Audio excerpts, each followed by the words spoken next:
My name is Nurse Linus, and some persons have asked me that at what age range can you go into nursing, or can you study nursing, or can you get admitted into school as a nurse? And I can tell you that I don't think there's a specific age range that you can that is acceptable, or that is a requirement to get to study nursing.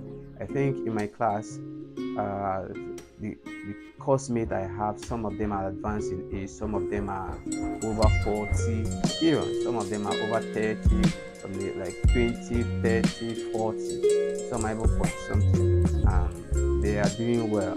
They are doing well.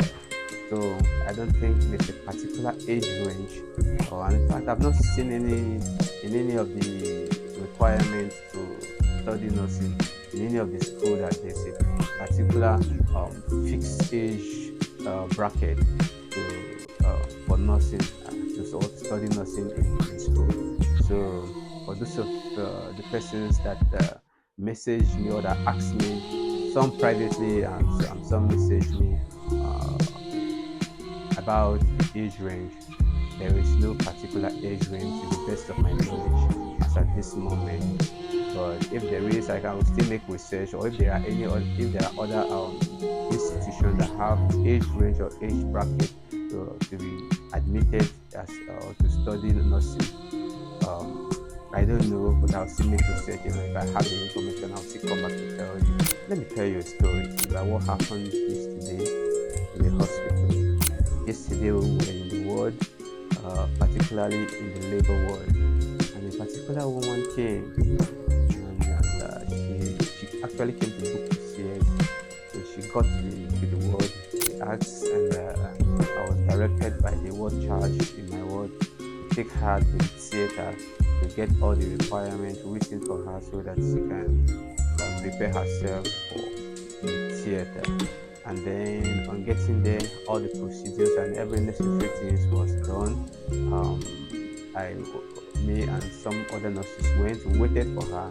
After she finished everything, we got her back to the labor ward to also get her folder and check her folder and see her scan, and if there's any complication, if there's any prior complication, or check also her obstetric history, her medical history, if there is any if there's going to be any complication during the CS.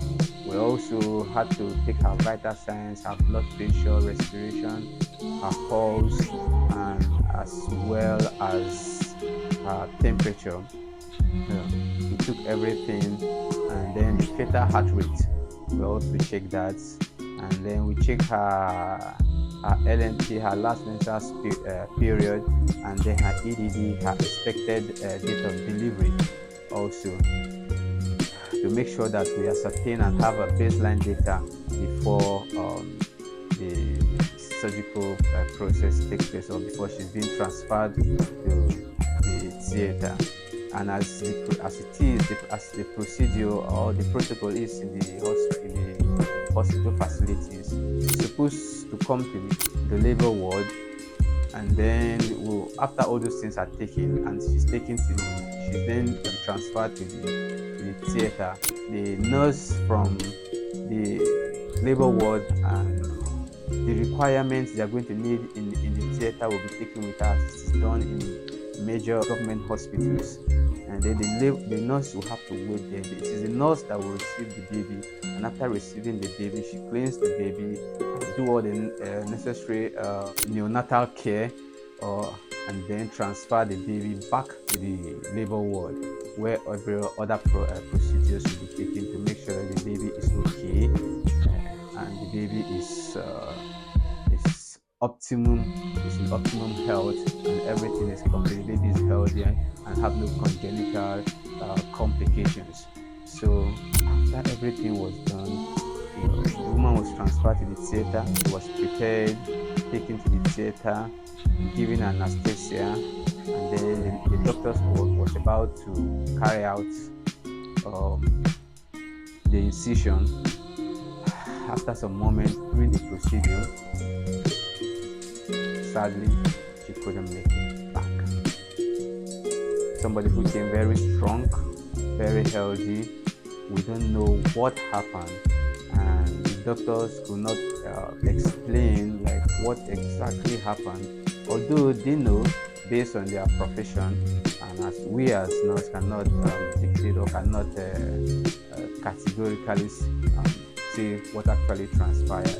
But at the end of the day, the baby was healthy, but the mother sadly gone. Yesterday was a sad day in the ward. The nurses and the nurse in charge of our ward was sorrowful and was crying. We were all crying. It was quite a sad day on duty.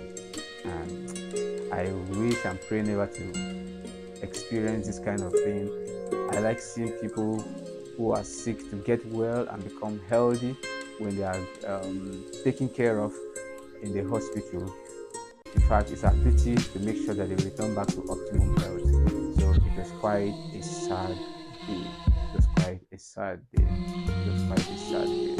So if you watched up to this moment, thank you for watching. And don't forget to like, share, and subscribe. See you in my next video. And I have more interesting things to tell you. Bye.